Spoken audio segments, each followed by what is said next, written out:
It started with a demand for $10,000. Then, the surprise visits from the town, the public embarrassment, the threats over a birthday song for an 80-year-old man.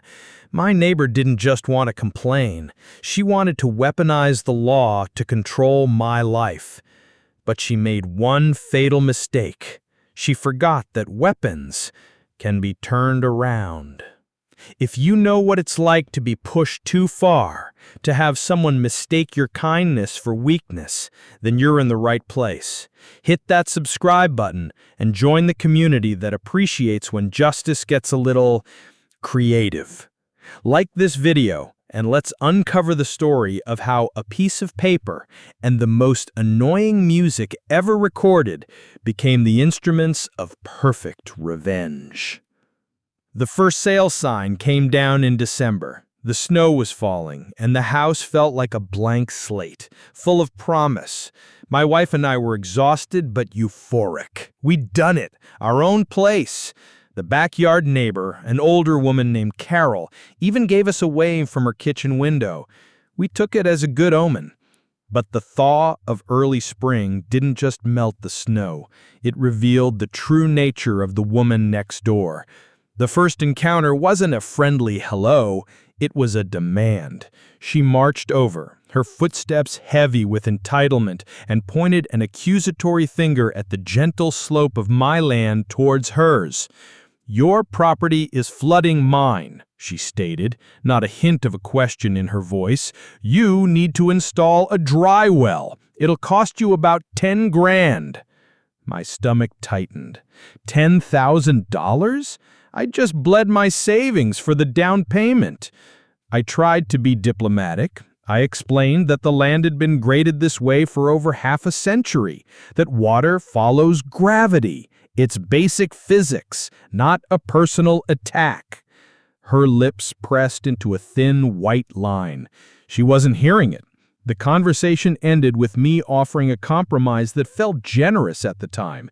If it's that important to you, you're welcome to pay for and install one on your property. The look she gave me, it wasn't just anger. It was a promise, a silent vow that this wasn't over. I'd challenged her authority, and I would pay. The first shot across the bow came a few weeks later. We had friends over for a barbecue. Laughter filled the air, the smell of charcoal was sweet, and then cutting through the joy was the sight of a town vehicle pulling up. A code enforcement officer, clipboard in hand. Heat rushed to my face. My friends went quiet.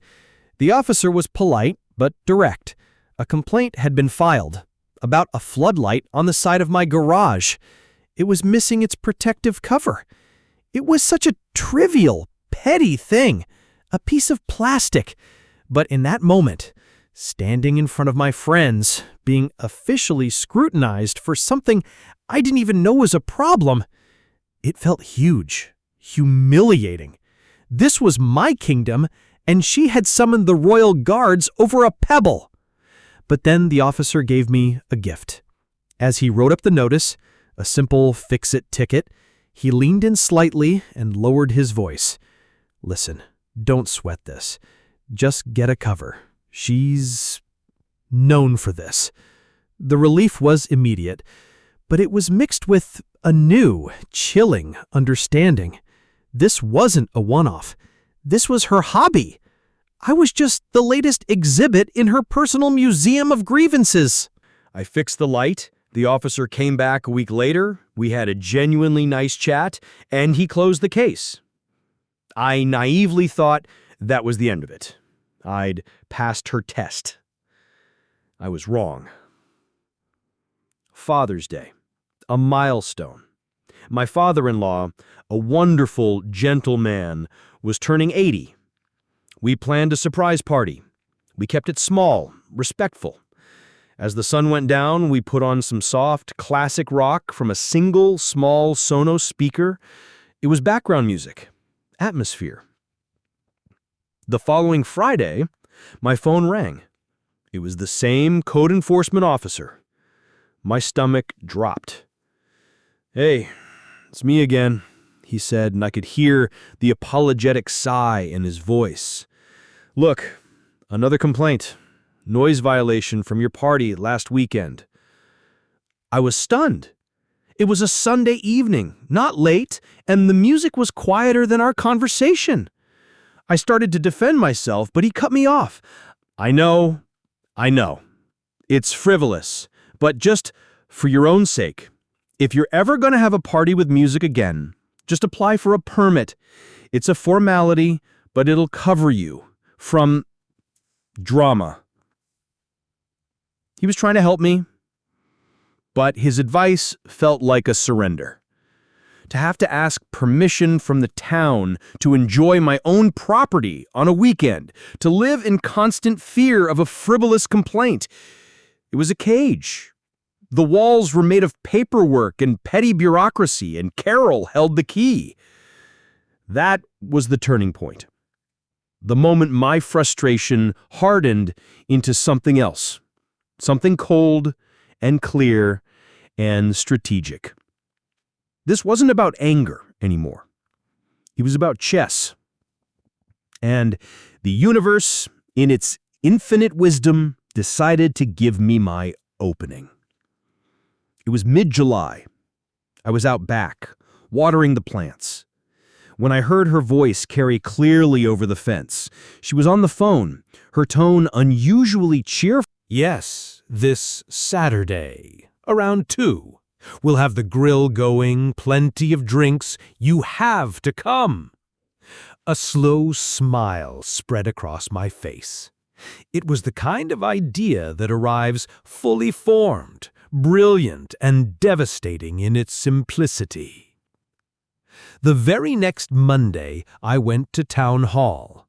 I was polite, efficient. I filled out the permit application for an outdoor gathering with music. I requested the permit for the exact date, the exact time, Saturday from 2 p.m. to 8 p.m. The clerk stamped it, approved. I held that permit in my hand. It was just a piece of paper, but it felt like a shield. No, better. It felt like a sword she had unknowingly handed me, sharpened to a perfect point. The day of her party dawned bright and sunny, perfect barbecue weather.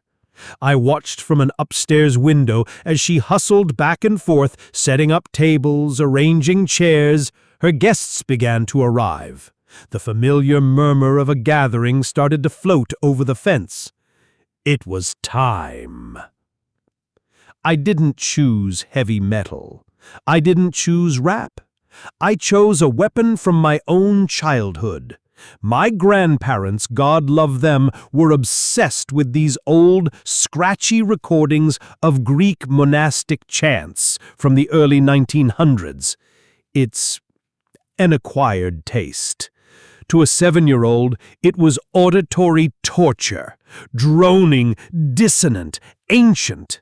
I knew its power. I queued up the recording, I positioned the speaker facing her yard, and I turned the volume up. Not to ear-splitting levels, but to a point where it was unmistakable, inescapable, and utterly, profoundly annoying. It was the sound of 1,000 bees chanting in a crypt. The effect was instantaneous. The chatter from her yard stopped. I saw heads turn, confused. I saw Carol freeze, a plate of burgers in her hand. And then, the main event. Within 3 minutes, she was at my door. The Ring camera captured it all. Her face was a thundercloud of rage. She didn't knock, she hammered on the wood with her fist. She mashed the doorbell over and over and over again. She was yelling, her words muffled, but her fury crystal clear. And I wasn't home. I had taken my wife and my lovely normal neighbors on both sides out for afternoon drinks. We were toasting to good neighbors, far away from the haunting sounds of a Byzantine monastery. The footage is a masterpiece of schadenfreude. The sheer, unadulterated, impotent rage. She had been outmaneuvered and on her own battlefield. She had taught me the rules, and I had used them to checkmate her. I knew what was coming next. Of course I did. It was her only move. Monday. The phone call. It was my friend, the code enforcement officer. He was laughing before he even spoke. "You," he said, "are a legend." He told me she'd filed a complaint the second the town hall opened. She was sputtering, furious, demanding immediate action. He had calmly pulled up the file. "Ma'am," he told her, "there is an active permit for that address for that time and date. The music was permitted. There's nothing I can do." He said the silence on the other end of the phone was profound. The system she had wielded like a cudgel had just gently tapped her on the forehead and said, "Checkmate." There was no screaming match, no further retaliation. The dry well was never mentioned again. The frivolous complaints stopped. Oh, she still doesn't wave. The Cold War continues, but it's a cold peace, and I'll take it. The victory wasn't in the noise. It wasn't in annoying her or her guests. The victory was in the silence that followed. The victory was in using her own weapon, showing her that the law she tried to use to confine me could also be used to protect me. It was a lesson in boundaries, delivered not with a shout, but with the drone of ancient chants and the silent, unassailable authority of a town permit. It was justice. Sometimes the most satisfying revenge isn't about being louder or angrier. It's about being smarter. It's about understanding the rules of the game better than your opponent and moving precisely, legally, and perfectly to ensure that the trap they tried to set for you snaps shut on them instead. That feeling of vindication? That's what we're here for. If this story hit that sweet spot for you, do me a huge favor. Hit that like button. It really helps the channel. Subscribe for more tales of exquisite justice. And I have to ask, what's the most clever legal revenge you've ever witnessed or heard of? Let me know in the comments below. Thanks for watching.